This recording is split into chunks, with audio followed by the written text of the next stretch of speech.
gente, começamos mais um episódio do Pod Mãe.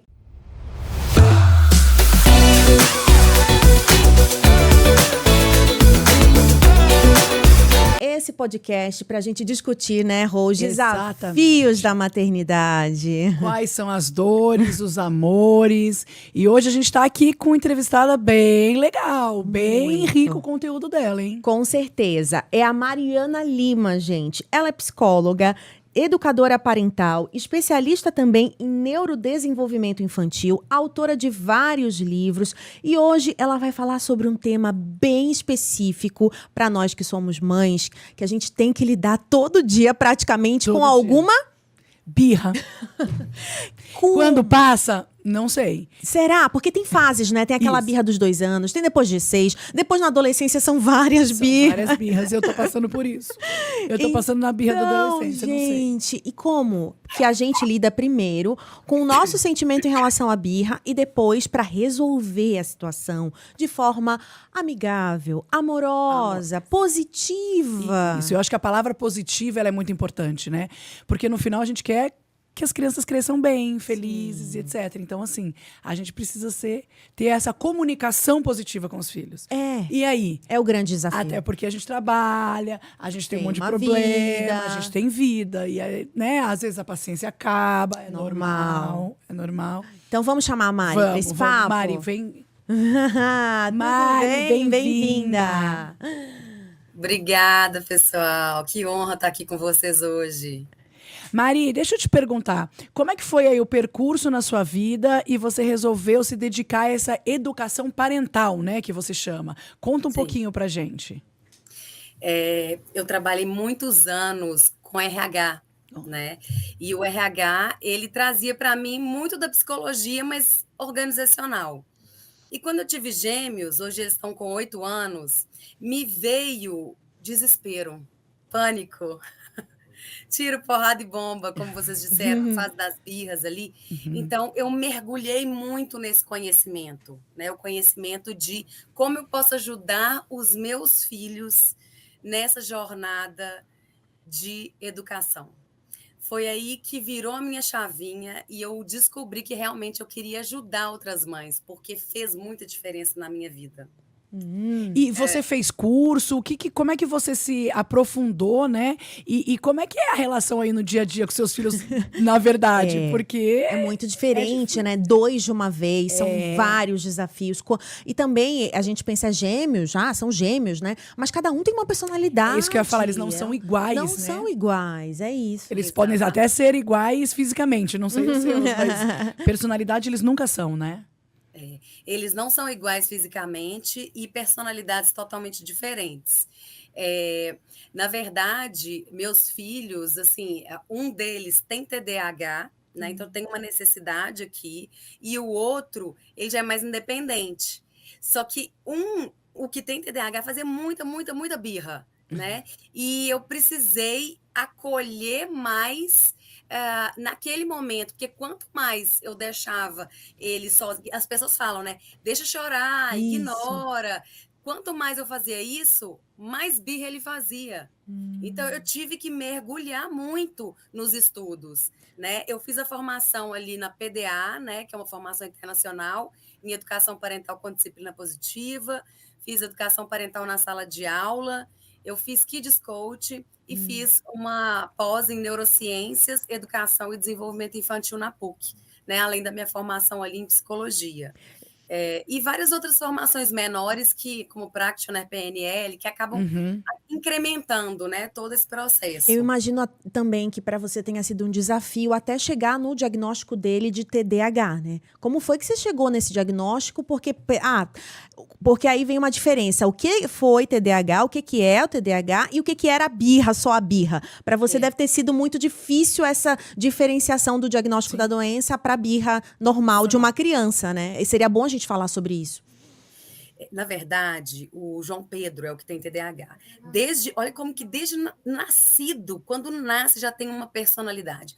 Eu fui ver ele na UTI no dia seguinte que ele nasceu, e as médicas da UTI, as enfermeiras falaram assim, olha, esse aqui é bravo, hein? Ele, se você deixar ele com fome, ele berra, mas ele berra diferente, a gente tem que passar ele na frente. Então, assim, ele era muito nervoso, né? Ele era muito nervoso. E o TDAH, na verdade, eu fui percebendo uma demora, um atraso na fala. Hum. Na parte motora, por ele ser prematuro, né? Os dois prematuros, eles demoraram um pouco mais ali na questão motora. Só que João Pedro demorou para falar. Então, eu procurei várias terapias, mas que não tiveram, né, como diagnóstico ali, naquele momento, um TDAH. Tinha suspeita, inclusive, de autismo, mas o diagnóstico saiu com 6 anos, né, porque antes disso é muito prematuro dar um diagnóstico de TDAH para uma criança. Então, investigava-se o autismo, apesar de que eu tinha quase certeza que ele não tinha, né, tem uma dificuldadezinha ali de socialização, mas, entre outras coisas, tinha uma funcionalidade, mas o aprendizado ficava prejudicado. Então, ele fazia TO, ele fazia musicalização infantil, ele fazia esporte, né? Na época fazia natação, que era uma indicação médica, ele fazia fono, psicóloga. Gente, a vida de mãe, no meu caso, com 2, e mãe atípica também, é uma dedicação muito grande. Sim. Sim. Então, assim, essa também foi uma das viradas de chave que eu fiz, no sentido de eu quero oferecer o meu melhor para os meus filhos. Eu quero que meu filho tenha o melhor que ele pode. Então, eu mudei não só a minha carreira, mas a vida de outras famílias por causa disso. E hoje, inclusive, eu dou o curso de educador parental, ou seja, eu formo educadores parentais para que eles formem também famílias capazes de oferecer uma educação positiva e consciente, para que essas crianças tenham uma educação positiva, né? E aí você perguntou da birra, a Isso. diferença ali para o TDAH. E eu, como mãe, mesmo sendo psicóloga, sendo estudiosa ali do universo infantil, eu errei muito, né? Eu oferecia muito estímulo. Eu gostava de muita cor, colocava todos os brinquedos dos meninos na sala, com barulho, com, né, muita coisa de pilha, de não sei o quê. Então, João Pedro, por exemplo, ele queria ver tudo e não via nada. Ele Aquilo queria causava uma irritação Irritação, nele, por ter muita informação. E a gente vive num mundo com muita informação, Muita, né? E isso deve também irritar em algum momento. sim. Então, assim, era muito estímulo que deixa o cérebro também hiperativo, Sim. né?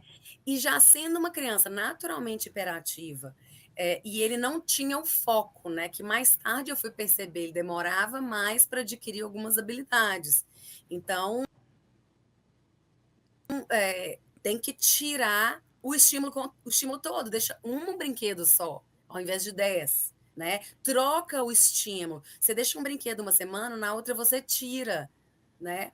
E eu percebi que quanto mais ele ficava estimulado, as birras aumentavam, né? Porque Tá. a criança não dá conta de tanto hiperestímulo, né? Televisão, tela, tudo isso atrapalha.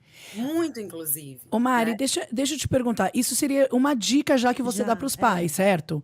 Sim. Perceba que seu filho está ficando muito ansioso ou muito Uhum. estressado, então tenta diminuir as informações para ele. É isso. Sim, Mas no caso, assim, no caso do João Pedro, e no outro é a mesma coisa. Ou não? Como é mesma que Faz a coisa. é, né? diferença. Porque eles Eu têm vou até fazer aqui um adendo, porque eu fiz um. Meu filho é ansioso, faz terapia também, fono e tudo. E eu tirei. A primeira coisa que a psicóloga falou: diminuir tela. Sim. Diminuiu a ansiedade do Gabriel, assim, drasticamente. E a gente vive num mundo rodeado de tela, a gente vive no celular, a A gente tem. gente fica nervosa, você Então, imagina ele. imagina. E isso diminuiu. Com você e com os pais. É uma orientação também muito forte hoje em dia, Mari?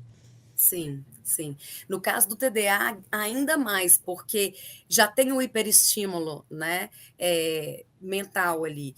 Só que para todas as crianças, essa é uma orientação para todas as crianças, porque a tela, ela deixa a criança agressiva. São muitos Eu estímulos ao mesmo sinto também. tempo, visual, auditivo, tudo causa esse estímulo grande. E tem o marketing, né, gente? Porque você coloca assim, YouTube, tem uma É propagandazinha, verdade. os próprios participantes ali daquele canal, eles mostram brinquedos que estimulam muito, a criança quer, então fica muito no eu quero, eu sei isso, eu vi aquilo. Só que na vida real, a criança precisa solucionar problemas, ela precisa montar o quebra-cabeça. Na tela, não, ela tem É. tudo pronto. Então a criança não aprende habilidade. E ainda estimula o consumismo.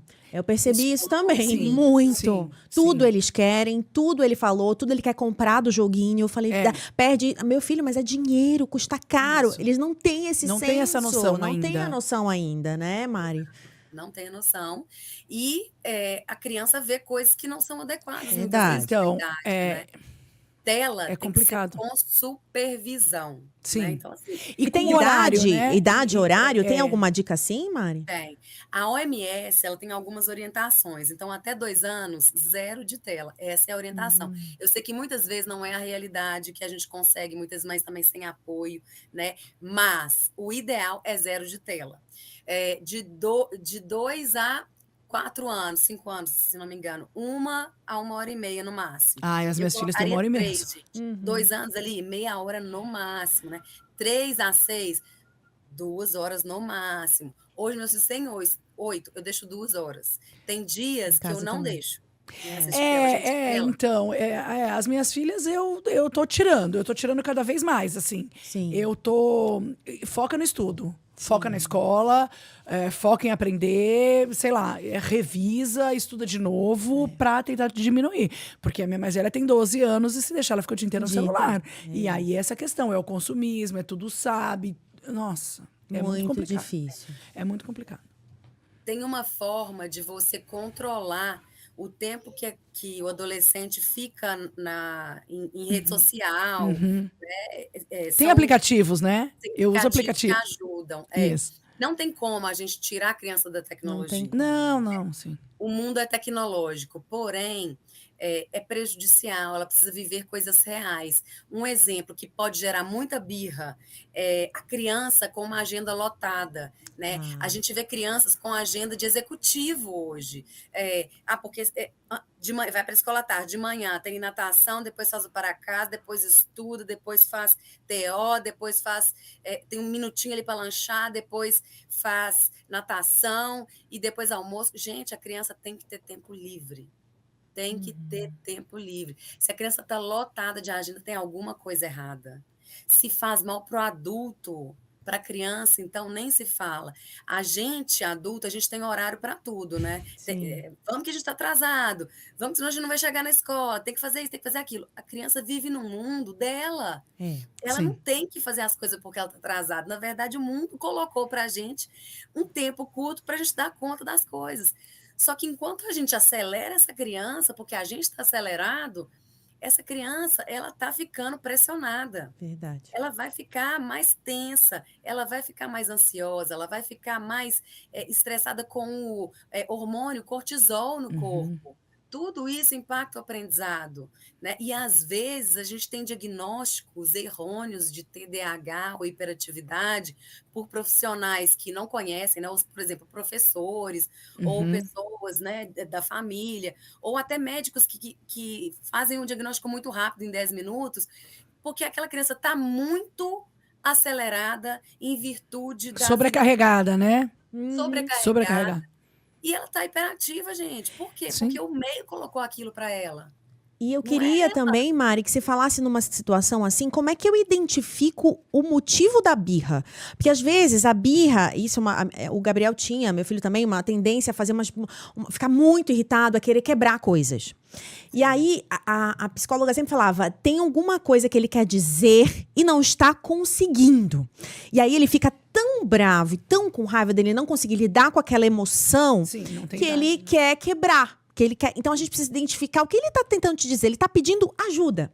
E eu acho que é muito que os pais não sabem. Eles pensam que naquele momento é uma birra pela birra. E aí você não para ouvir a criança, né, Mari? A gente acaba tentando sanar o problema e não se aprofundar para tentar entender o que a criança precisa, né? Que é o motivo. Existe alguma dica para os pais sobre isso? Sim. Eu posso projetar aqui uma Claro, tela? pode ficar à vontade. Dá, Para né, gente? vocês aí, para Sim. ficar mais fácil, mas porque Boa. ela fala exatamente disso, tá? Tá bom. Vê se vocês estão vendo aí. Perfeito. Perfeito. Estamos. Tá. Uhum.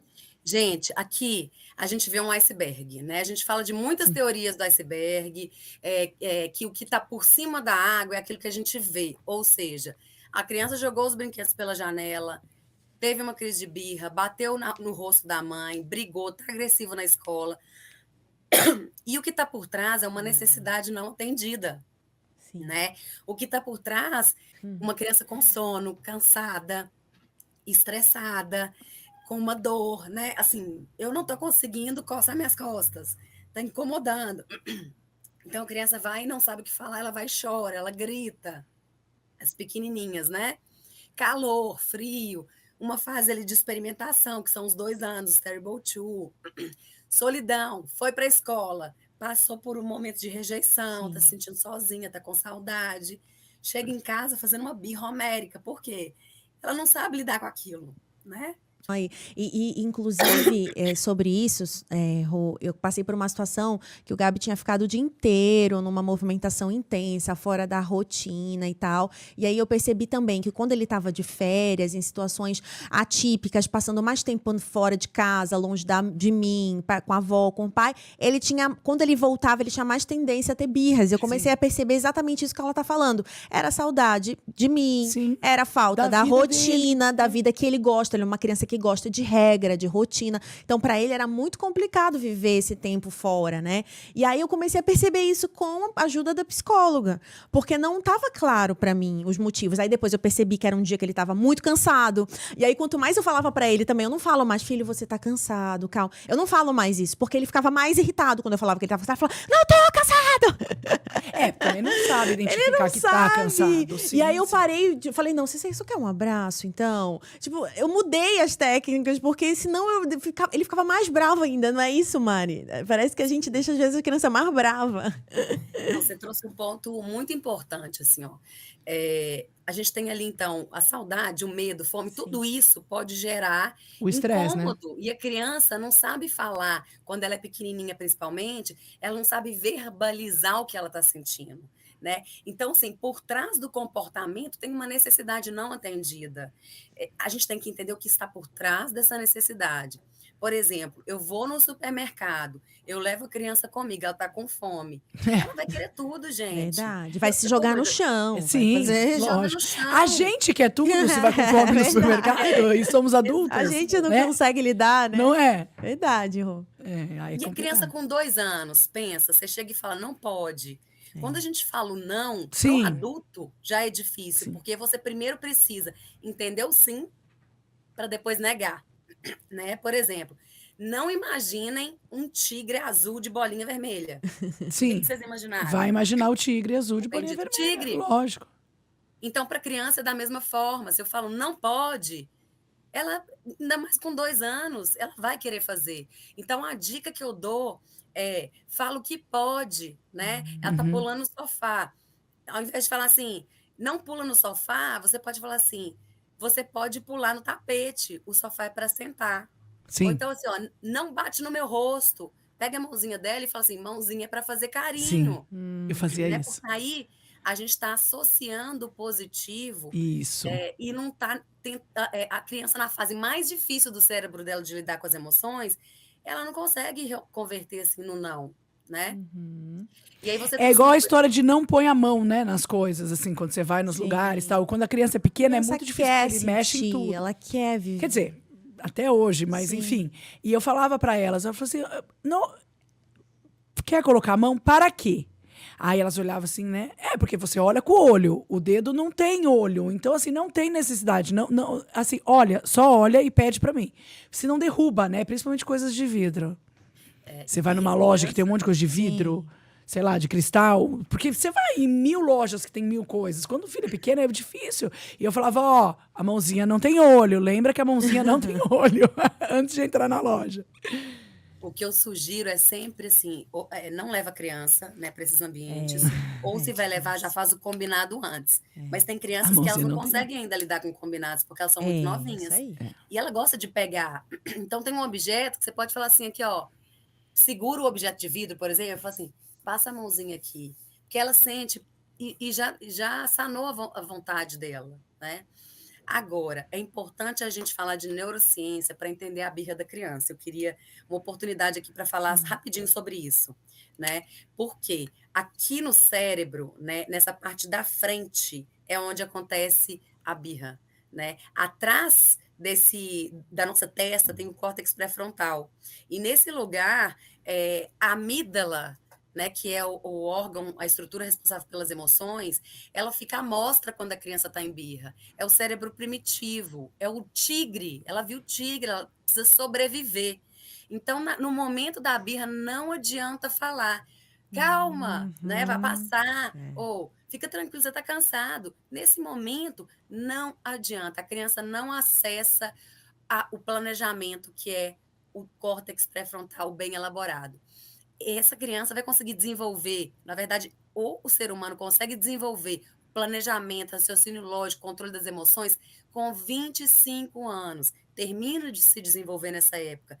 Então, é muita falta de entendimento de como funciona o controle, como funciona o corpo dessa criança, eu exigir que ela se acalme ou gritar com ela no momento de birra. Ou querer que ela entenda o que eu estou dizendo, ela não vai entender. Então a Então, o gente que espera precisa fazer? passar? É isso?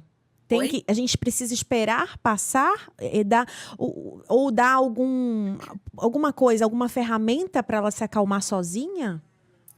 A ferramenta é acolhimento, Ah, tá, conexão. perfeito. Abaixa na altura da criança, fica de olho no olho e esteja disponível. Se ela não quer um abraço, só fica do lado. Não abandone a criança nesse momento. Senta pertinho e fala: eu tô aqui. Ela vai saber que você não vai embora. Isso é amor incondicional. A criança precisa sentir segurança nesse momento. E se eu grito, se eu saio, se eu me descontrolo, aí eu tenho uma birra, na minha birra adulta, sendo que Aham, é a birra eu tenho adulta, é. condições de me autocontrolar, Sim, dá errado. E a criança vai aprender a lidar com momentos de estresse da mesma forma como eu lido com ela quando ela está Verdade. estressada. Então, se eu estou calma, se eu estou escutando, filho, tá com raiva, tá triste, né? Que é escuta, trazer o sentimento, alfabetização emocional. Vem cá, deixa eu te dar um abraço. E aí, meus filhos, João Pedro, ele precisava do abraço. E ele acalmava, era impressionante. Hoje, ele com 8 anos, ele fala assim: mamãe, eu preciso de um abraço. Muito bom. já sabe pedir, Ele né? descarrega, é a coisa mais linda. E o outro, o Alexandre, ele já não queria perto. Não quero, não quero. Tudo bem, não tem problema. Eu tô aqui, mamãe tá aqui. E Mas se e eu saísse também, ele quando. ficava com raiva, né? Mas E aí, esse é o mundo ideal. Agora, Isso. e quando não é o mundo ideal? E quando a gente se descontrola também? Como que faz para reverter isso depois? Assim, porque já houve um descontrole, por exemplo, meu, aí eu me descontrolei com ele também, porque eu não consegui, eu não estava num dia bom para ter a paciência, para olhar no olho. Ou às Sim, vezes eu acho eu que já isso- tinha tido a paciência, já tinha olhado no olho e nada funcionou e nada fez com que aquele Até que você saiu até do que ar eu também. saí do ar. Então, assim, é porque às vezes é muito bom a gente falar, beleza, paciência, mas é o mundo ideal, né? Que a gente não vive todos os dias nesse clima perfeito da maternidade, né? E tudo bem, né? E Eu acho tudo que assim, bem. a gente traz muito isso aqui no podcast. Tudo bem, você é um ser humano, tá tudo Sim, bem sim, sim, errar. sim. olha, gente, assim, mães perfeitas existem, tá? Só quando não tem filho ainda. É Isso, verdade. exatamente. E eu fui uma dessas pessoas, eu não sabia o que era. A minha maternidade, eu imaginei um negócio diferente totalmente. Eu caí do cavalo 2 vezes, porque foi gêmeos, né? Então, a gente não vai acertar 100% das vezes. Eu sou educadora parental, eu sou psicóloga, eu perco a paciência todos os dias, Sim.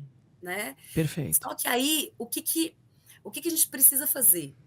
A gente precisa se conectar com nós mesmos, porque quando eu estou me conectando com meu filho, se eu não estou conectada comigo, essa conexão ela vai ser meia boca. Ela vai ser 50%, 40%.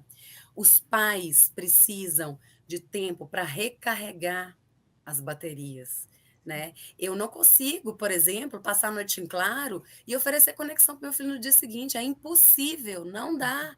Eu preciso de apoio, eu preciso de ajuda, eu preciso de rede de apoio, né? Então, quando eu não estou bem, às vezes eu falo assim, gente, eu preciso de 10 minutinhos, eu não estou Sim, dando conta agora. sair um Legal. pouco, né? Uhum. Sai de cena, né? Vai no banheiro ou enxaga o rosto. Às vezes a gente não tem 10 minutos, né? É, Mas a gente precisa pelo menos respirar fundo 10 vezes para não chegar lá e gritar com a criança. Porque se verdade. eu gritar, assim, não é que acabou, porque tudo tem retorno, né? A gente Sim. consegue. Eu peço desculpa quando eu falo mais Ah, alto. isso que eu queria perguntar. Se essa coisa da vulnerabilidade do pai e da mãe, de mostrar que você errou, de pedir desculpa, é uma coisa que eu já fiz muito com o Gabi, mas que também não pode ser toda vez isso. Porque senão a criança fica, você perde o respeito, né? A criança fala, mas toda é. vez você faz e você só pede desculpa, E acha que tudo entendeu? bem. E acha Aí ele que vai tá tudo fazer, bem. vai pedir desculpa e vai achar que tá tudo Exato, bem entendeu? também, a vida toda. É, Eu acho que depende do momento, né? momento. A gente pode sim demonstrar vulnerabilidade para as crianças. Por exemplo, filho, hoje a mamãe está mais ansiosa, eu falei mais alto, você me desculpa. A regra tem que valer para todo mundo. Se não é permitido gritar nessa casa, os pais também não podem gritar.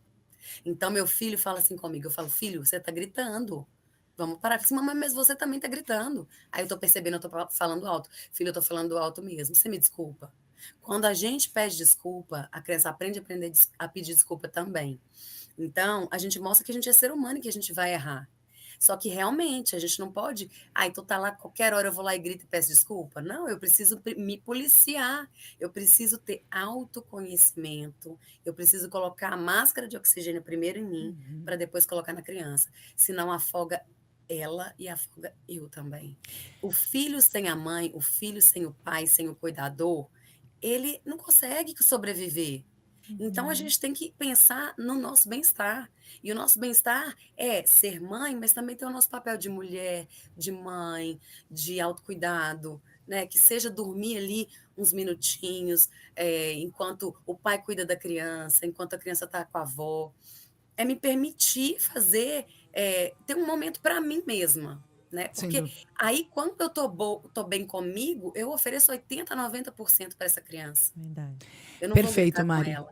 Eu Eu vou queria me que conectar. você falasse um pouquinho, Mari, sobre a sua, enfim, desse o seu recado das redes sociais, os seus livros, onde as pessoas te encontram, que o nosso O seu papo está Instagram, quase chegando ao que fim, a são gente meia vai- horinha, é muito rápido. Sim. Ou se tem algum assunto também para você finalizar que você gostaria de pontuar um pouquinho mais e aí a gente encerra.